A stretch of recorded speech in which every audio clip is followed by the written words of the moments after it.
Hi hello नमस्कार श्री स्वामी समर्थ. मी ज्योष्णा तुमचं आजच्या या नवीन ब्लॉग मध्ये मनापासून स्वागत करते. तर कालच्या दिवशी पाणीपुरी वगैरे खाऊन आलो आणि तिकडे येताना भाजी पण घेऊन आली होती. पण इच्छा नव्हती अजिबात ती भाजी निवडून ठेवायची, कारण आणली होती मेथी आणि कोथिंबीर. ते दोघेही निवडून ठेवायच्या होत्या पण नव्हती निवडली. तर असं मी मोकळं करून ठेवलं होतं त्यांना, की जेणेकरून आतमध्ये ओलं वगैरे असलं तर मग ते खराब व्हायला नको, नाहीतर भाजी आतमधून खराब होते. म्हणून मग मी निवडायची नव्हती, तर अशी मोकळी करून ठेवली होती. मेथी पण मोकळी करून ठेवली होती आणि कोथिंबीर पण तशीच मोकळी करून ठेवली. तर आता तिला निवडून घ्यायची आहे. आणि यांचं घरातच क्रिकेट खेळणं सुरू आहे. टीव्हीला जर लागलं ना झालंच, मग खाली जाऊन खेळा ना. त्यापेक्षा बॅडमिंटन, ओरे बॅडमिंटन खेळा ना. नाही का? हा, पप्पांना चेअरवर बसून काहीतरी खेळायला हवं आहे ना, आरामात. तो बॉल जरी हळूच जरी टीव्हीला लागला ना तरी बघा जरा.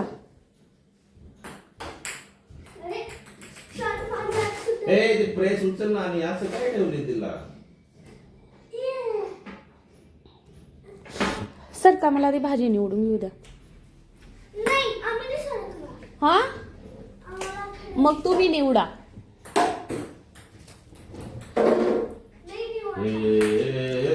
आणि स्वयंपाक काय करायचा बघू. काल भाजी आणली होती तर मिरच्या आणलेल्या आहेत,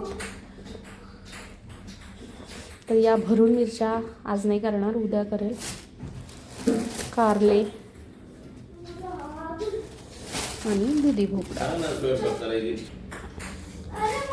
तर टमॅटो पण आणलेत. टमॅटो मी प्रत्येक वेळेला आणत असते, कारण ते लागतातच, प्रत्येक भाजीमध्ये लागतात ते. आता बघू काय करायचं.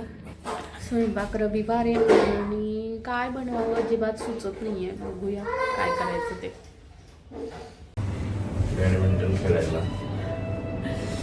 बॅडमिंटन खेळायला जेवण झालंय, आवरून झालंय आणि असंच बाहेर कुठं तरी जाऊ म्हणून प्लॅनिंग सुरू होता. चेंजही केलं आणि कुठे चाललोय तर बॅडमिंटन खेळायला तयारी कर. आणि तुम्हाला दिसत तर बसलो होतो की कुठेतरी जाऊ बाहेर असं, पण जाणं तर काय नाही, पण बॅडमिंटन खेळायचं आणि तिघांना घेऊनच खेळायचंय. काल खेळलं ते पूर्ण होतं आणि नवीन आणलंय परत एकदा. काल हरवलं, आज कालच्या पेक्षा दुसरं आणलं.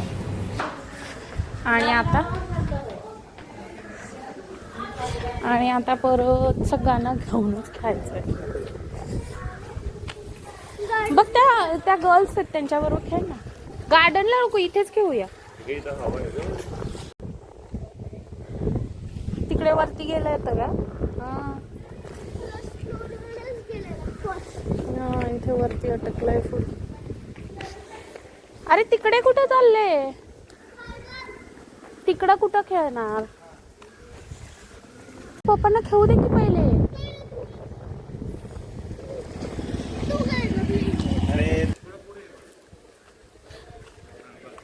हवा इतकी ना, खेळता तरी जमणार आहे का?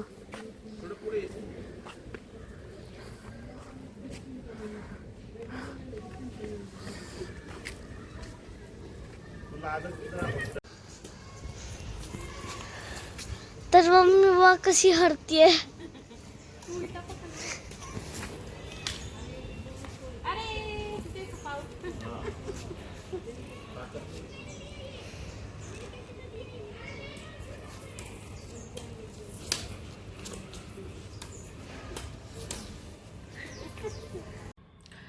सहा वाजलेत संध्याकाळचे. दुपारी आम्ही खाली खेळायला गेलो होतो. छान तयारी वगैरे केली आणि तयारी झाल्यानंतर असं कुठं जायचं, आज रविवार आहे आणि रविवारचं बाहेर कुठं फिरायला जायचं असं सुरू होतं आमचं. आणि काही नाही, तयारी केलो, खाली गेलो आणि खाली जाऊन बॅडमिंटन खेळलो. कारण रोणीतला बाहेर जायचंच नव्हतं. त्याचं असं होतं की मला खेळायचंच आहे तुमच्याबरोबर, तर तुम्ही चला. तयारी करून खाली गेलो, बॅडमिंटन खेळलो, घरी आलो आणि झोपले. आम्ही असंच टाईमपास वगैरे केला आणि आता वाजलेत 6. तर आता परत टेन्शन की काय स्वयंपाक करायचा. बाकीचं तर आवरून झालं आहे दुपारचं सगळं. तर आता संध्याकाळचा स्वयंपाकाचा प्रश्न आहे. आणि दुपारपर्यंत एकदम ठणठणीत होती आणि सडनली सर्दी झाली. एवढी सर्दी झाली आहे, वैताग आला या सर्दीमुळे. असो, आता काय करणार.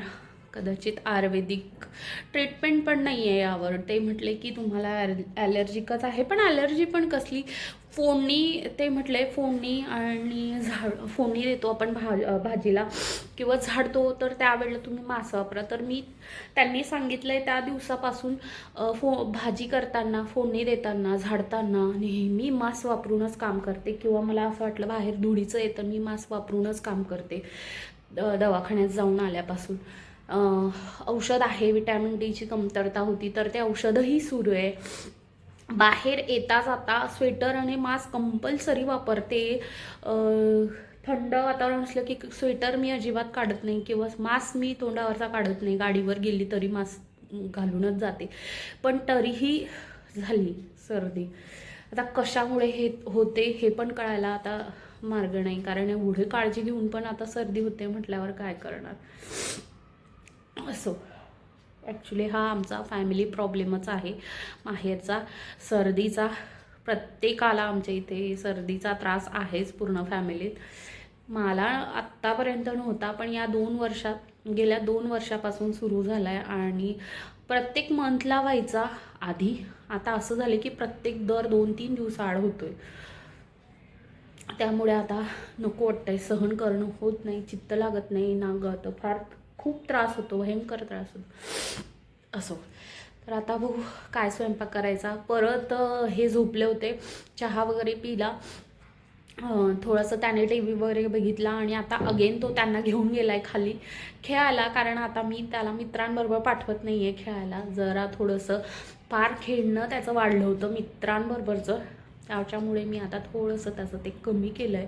म्हणून मग त्याला आता आमच्याबरोबर खेळायचं आहे. असो, आमच्याबरोबर असलं तरी चालतं आहे. कारण इतर सोमवार ते शुक्रवारपर्यंत, कधी कधी शनिवारपर्यंत त्याची पूर्ण शाळा असते. राहायला फक्त शनिवार रविवारचा, तर मग आता तेवढा वेळ द्यावंच लागेल. तर आता ते गेलेत परत त्याला खाली घेऊन आणि बॅडमिंटन खेळायला. ठीक आहे, आता मला आता स्वयंपाक करायचा आहे. आणि सकाळी मुगाची डाळ खाल्ली आहे, त्याच्यामुळे असं झालं आहे की काहीतरी छान बनव. आणि छान काय बनवायचं हेच कळत नाही. कारण पनीर आता नको आहे, कारण रोणीतला तर खूप आवडतं, त्याला केव्हाही दिलं तरी चालतं पनीर. पण सारखं सारखं मला नको वाटतं ते करायला. आणि भाज्या पण त्याच असतात, वांगे असतात, भेंडी पण त्याला आवडते. पण ते टिफिनला दिलं जातं सकाळी. आत्ता काय बनवायचं बघूया आता काय होतं आहे. भाजी वगैरे सकाळी निवडून ठेवली होती, मेथी वगैरे.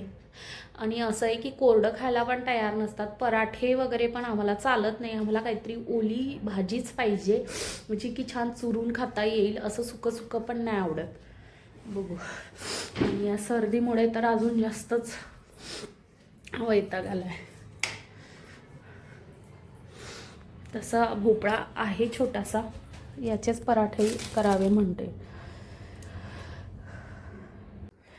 पराठा करते तर इथे ना दुधी किसून घेतला आहे मी, छोटासा होता.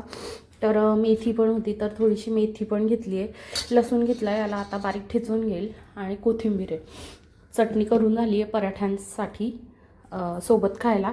खरं तर ही चटणी रोणीसाठी बनवली, त्याला आवडते म्हणून. नाहीतर आम्ही जी खानदेशी असते लाल तिखटची, शेंगदाण्याची आणि तिळीची, तीच याबरोबर आम्ही खातो. पण ही हिरवी चटणी रोणीतला आवडते म्हणून मग मी ती बनवते. तर याला बारीक ठेचून घेते आणि मग पराठे बनवते. लसूण बारीक करून घेतला आहे आणि याच्यामध्ये आता 1 वाटी गव्हाचं आणि अजून एक घेते 2 वाटी गव्हाचं पीठ. या 3 वाट्या गव्हाचं पीठ घेतलं आहे.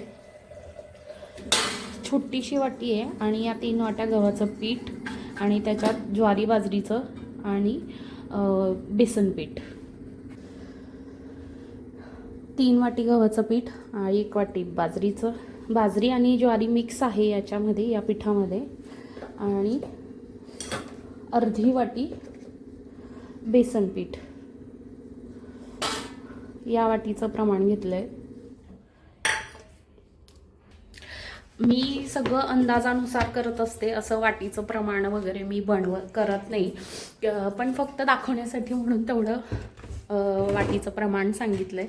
पण असं घ्यायचं म्हटलं की मी अंदाजच करत असते. गव्हाचं पीठ, थोडंसं ज्वारी बाजरीचं आणि त्याच्यामध्ये बेसन पीठ. त्यानंतर याच्यामध्ये तीळ टाकली आहे, थोडीशी असली तर टाकायची, ऑप्शनल असते, तर मी टाकते. तीळ आणि ओवा पण छान अशा हातावर चोरून घ्यायच्या थोड्याशा, जेणेकरून त्याचा फ्लेवर जो असतो तो चांगला उतरतो पिठामध्ये. तर त्या पण टाकल्या आहे ओवा. त्यानंतर याच्यामध्ये हळद, लाल तिखट टाकायचं.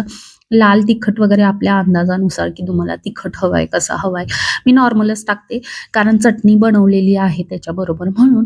तर याच्यामध्ये हळद, लाल तिखट आणि थोडंसं धन्यांचं पावडर टाकलंय, तर टेस्ट छान येते म्हणून. आणि मीठ जे आहे ते टाकलंय. तर मीठ पण अंदाजानुसारच, जेवढं हवं तसं. तर मीठ टाकलंय आणि त्यानंतर याला आता पहिले मिक्स करून घेईल. पाणी न टाकता मिक्स करून घ्यायचं आणि मग त्यानंतरच लागेल तसं पाणी टाकायचं आणि पीठ मळून घ्यायचं. तर मी जरा घट्टच मळते कारण लाटताना चिटकायला नको पाटावर, म्हणून मग मी जरा घट्ट असंच पीठ मळत असते. जास्त पाणी वगैरे टाकत नाही, कमीच पाणी टाकते. घट्ट मळून घेतलं तर लाटायला पण सोपं जातं. आणि जर थालीपीठ करायचं असलं तर सेम असंच करते मी. भाजणी वगैरे असं थालीपीठची भाजणी वगैरे काही करत नाही वेगळी, असं सेम पीठ टाकते. मक्याचं पीठ असलं ते टाकायचं, थोडंसं तांदळाचं असलं ते टाकायचं थालीपीठ करायचं असलं तर. आणि मग पातळ असं ते जे पीठ आहे ते मळून घ्यायचं. पण इथं फक्त मी धपाटे म्हणजे पराठे करणार आहे, तर म्हणून मग घट्ट पीठ मळेल. पीठ मळून झाल्यावर पीठ जे असतं ना ते एक 10 मिनिटं रेस्ट द्यायचा, जेणेकरून छान असं व्यवस्थित होतं ते. पण इथं मी रेस्ट न देताच लगेच पराठे करायला घेतले, कारण रोहित खाली खेळायला गेला होता आणि आल्या आल्या लगेच त्याचं होतं की मला भूक लागली, दे पटकन जेवायला. म्हणून मग मी इथं त्याच्यासाठी म्हणून मग रेस्ट वगैरे काही दिला नाही पिठाला आणि लगेच लाटायला घेतला. तर इथं मी नॉर्मल पुडाची पण करते, जसं आपण चपाती वगैरे लाटतो तसं, नाहीतर मग फुलके जसं असतं ना तसं छोटे छोटे पण करते पराठे. तर इथं पुडाचीच केली होती मी, जसं आपण पोळी लाटतो तसंच. लाटून झाल्यावर आता तवा पण गरम झालेला आहे आणि याला मी आधी नॉर्मल असं शेकून घेईल आणि त्यानंतर मग थोडंसं तेल टाकेल आणि तेल टाकून शेकून घेईल, कारण पराठे आणि त्याला तेल म्हणा तूप म्हणा लागणार नाही, तर असं होणार नाही. तर आधी नॉर्मल असं शेकून घेते दोन्ही बाजू आणि त्यानंतर मग त्याच्यावर तेल लावेल. मी तूपही लावते कधी कधी.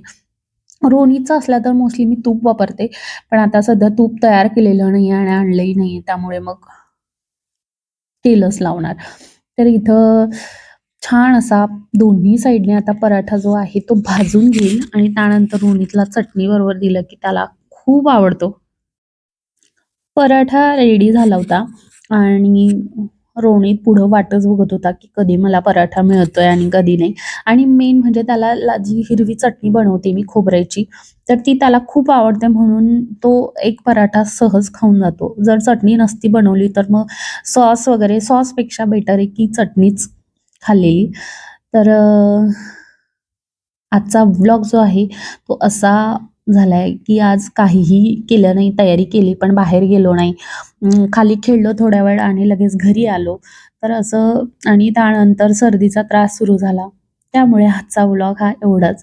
कसा वाटला नक्की कमेंट करून सांगा. लाईक, शेअर, सबस्क्राईब करायला विसरू नका आणि जे कोणी नवीन आहेत त्यांनी नक्की सबस्क्राईब करा. बाय. हां, कसं झालंय रोनू? हां, चटणी कशी झाली? आवडली? तिखट आहे? एवढी तिखट नाही, पण तिखट. अच्छा, पाय लागायला नको. ताट पुढं कर थोडासा.